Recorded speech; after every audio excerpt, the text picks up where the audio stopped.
Gregory Jerome Coleman is a retired American football punter who had a 12-year career in the National Football League, playing for the Cleveland Browns, the Minnesota Vikings, and the Washington Redskins. He attended Florida A&M University, where he is a member of Alpha Phi Alpha fraternity. Coleman currently is the Minnesota Vikings sideline reporter for KFAN. He is the cousin of former Major League Baseball outfielder Vince Coleman. Early in his career, he earned the nickname Coffin Corner because of his ability to kick his kicks near the corner of the playing field where the end zone and out of bounds lines meet. Due to his uncharacteristic speed, that is for a punter, defenses often lined up to guard against a fake punt because he was a threat to run for the first down. He is known as being one of the first African-American punters in the NFL. He was selected by the fans to be a member of the Viking 40th anniversary team.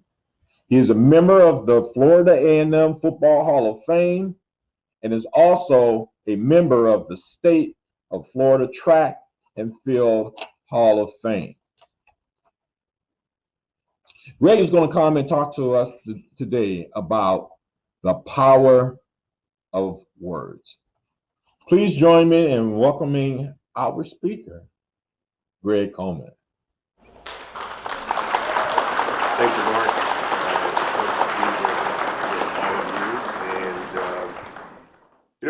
As Mark mentioned, so many times we look at other things as being so significant and so powerful. And as I thought about a subject to share, and it was very interesting and very intriguing that we look at words. And I guess if we start at the beginning in the book of Genesis, when God said, "Let there be," then there was. Then he said, "Let there be light." Those were words that were spoken. The power of words. You know, we all can remember the saying, "Sticks and stones will break my bones, but words will never hurt me." Well, I think that's a lie from the pit of hell. Because I think each and every one of us, if we're honest enough with ourselves, as we look back, whether it's early childhood or adolescence or even adulthood, we can remember some words and phrases that were spoken to us like it was only yesterday. You know, I think one of the most powerful words in our vocabulary around the world is "I love you."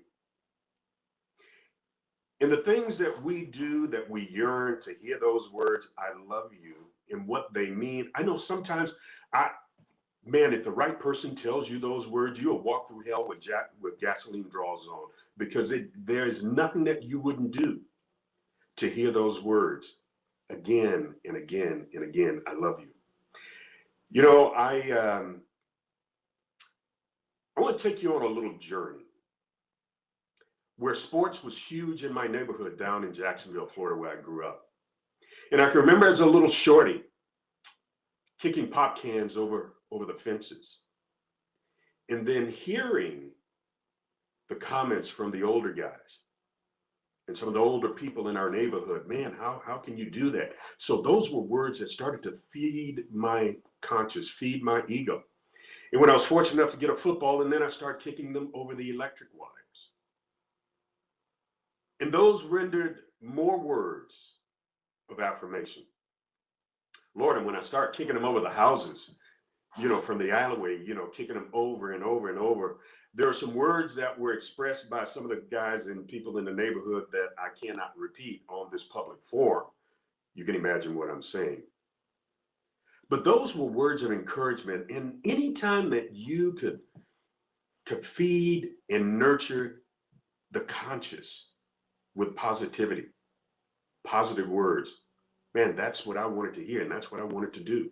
And then you found yourself doing things to make sure that you would receive some of those words of affirmation, whether they were positive or negative.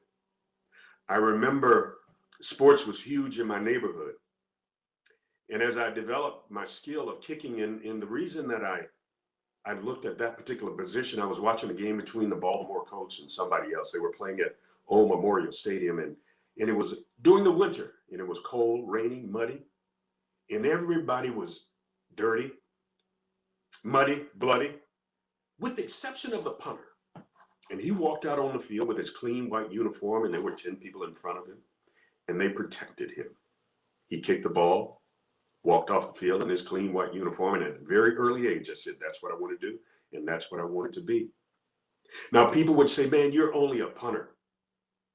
Well, you know, I didn't let anybody throw dirt on my dreams, because regardless of whether I was a punter on first, second, and third down, but on fourth down, I was the most important person on the team, because all of the focus and the attention in the words of affirmation came to me on fourth down. Baby, you can do it. You can do it. So as I matriculated to high school, I was a defensive end. Plus, I did the kicking and punting. And I can remember, yeah, defensive end. Yes, I was 174 pounds soaking wet. And we had offensive linemen in that class that were 275 pounds. And I was supposed to close down the gap, take on the fullback. Man, I got tired of getting beaten up. So I just ole and move out of the way. There were other words that came to me, and they were not pleasant, and they were not positive from the coaches. I can remember one particular day, Coach Johnson said, Coleman, get the heck out of here. If you ain't going to run my defense the right way, get out of here. Go grab that bag of balls and go up on the other field and see if you can flip the field. See if you can do that, because you're not running my defense right. And those words, grab the bag of balls and flip the field, stuck in my mind as a youngster. I had pretty good speed also, so I was a hurdler. And I can remember this one particular meet near the end of the season, where the 4 top places in the regional track meet went to the state track meet. Man, that was a big deal. I was a junior, one of the top juniors in the North Florida area. And I remember as I got down in the blocks, I could hear the cheers. I could hear the encouragement from family, friends, teammates. And I sat there. And I can remember hearing the gun go off. And 2 big seniors were in front of me. And as I stayed close, and in the back of my mind, I could hear those words, hey man, you can do it, you got it. Words of affirmation. As we get across the last hurdle, one of the guys in front of me, he falls. So all of the attention goes to him. I was clearly third. And I said, okay, well, when the dust had cleared, they said that I was 5th. I said, wait a minute, everybody in the stadium knows that I was 3rd. This was the day we didn't have a whole lot of technology in slow-mo finishes and all of those things. So whoever had the 3rd place finish lost his focus, said that I was 5th. And I go to my coach, Coach James Day, who was my coach. He was my mentor. He was my friend, like a father. And I said, Coach Day, you got to go to the clerk of the course and you got to get this straight, because I was clearly 3rd. And in my mind, hey man, I'm 3rd. I'm going to the state as a junior. And I could hear Coach's wife in the stands says, Jimmy, go get it right. Get it right, Jimmy. Get it right. And I can remember Coach Day looking at me with those, man, looking me straight in the face and says, you know what? I'm not going to the clerk of the course. I'm not going to get it right.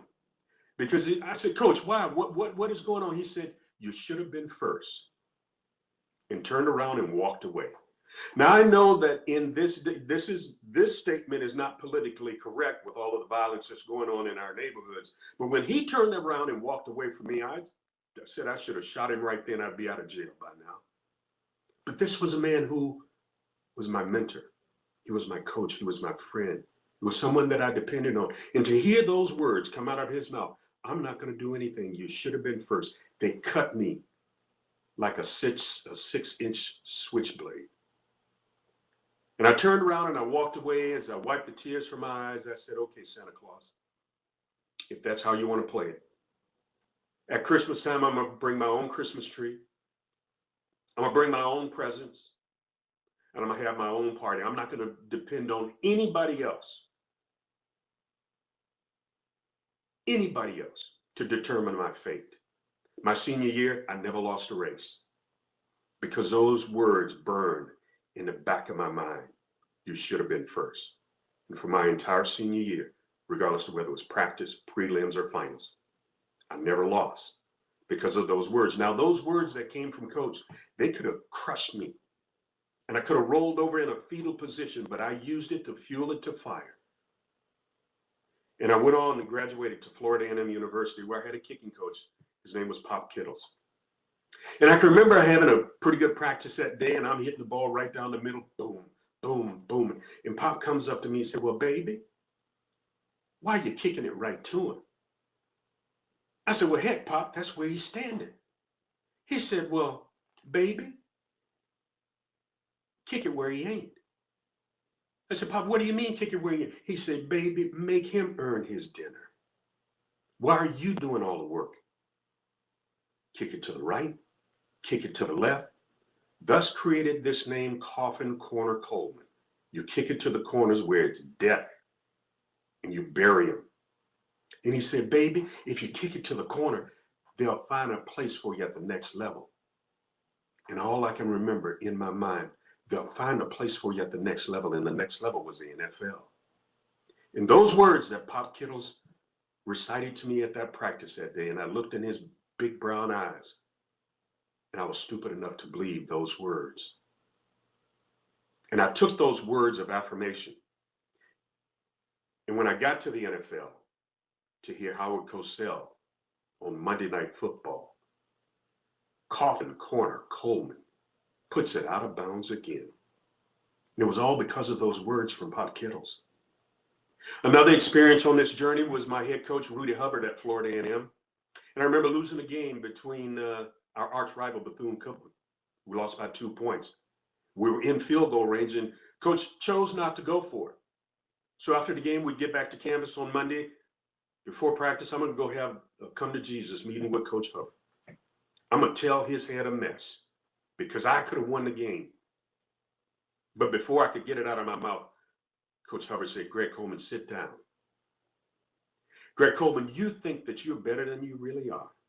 He said, yeah, you can hit the 53-yard field goal, but can you hit the 24-yard field goal when I need it? He said, can I depend on you? Can I trust you? Man, and those words hit me like a ton of bricks. Can I trust you? Words. And I used those words, fuel to fire. It became as consistent as I possibly could. Words of affirmation. Wars are started because of words. Families are created because of words. Families are destroyed because of words. Words that were said to you, whether you were a little shorty, teenager, or even adult, if we're honest and open enough to admit words do matter. Let me land this plane. There was an old farmer who had a goat out on the farm, out in the woods, way out of outskirts of town.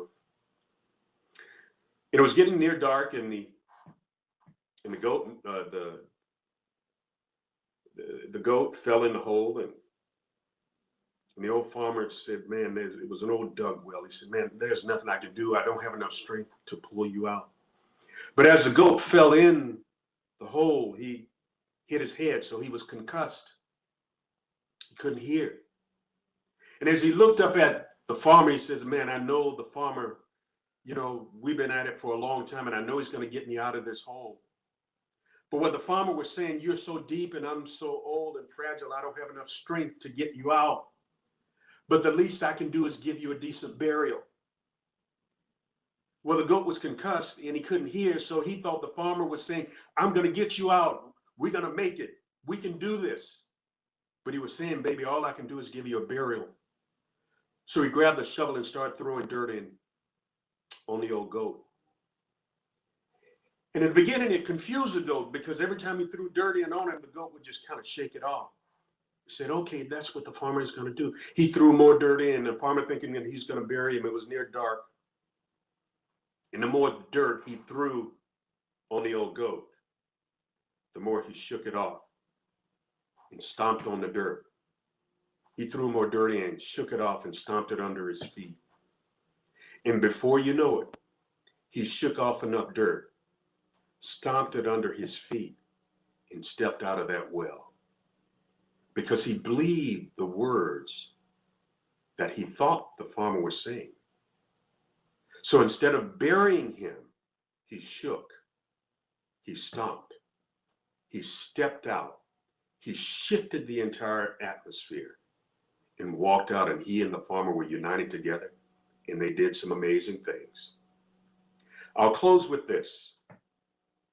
Whatever you are, whatever you do, and whatever phase of life that you're in, there were words that were shared with me by a very dear mentor, teammate of mine by the name of Gerald Irons. And Gerald said that I inspired him to write this poem. And he gave me the opportunity, he gave me permission to share these words. And it's called Be the Best. To be the best is my quest. Now, athletes come and athletes go, but there's something very special about being a pro. So on and on towards this goal I'll strive while keeping my championship hopes alive. And let us not forget the day-to-day concentration, for it'll help make us the best in the nation. To be the best is my quest. Now, some might just be happy to make the squad, but I'll never be satisfied until I get that Super Bowl wad. And so much happiness I know it will bring, the thrill of wearing a Super Bowl ring. To be the best is my quest. Now, everything needed I cannot mention, but I hope the words that I've said is not beyond your retention. So be the best. Thank you.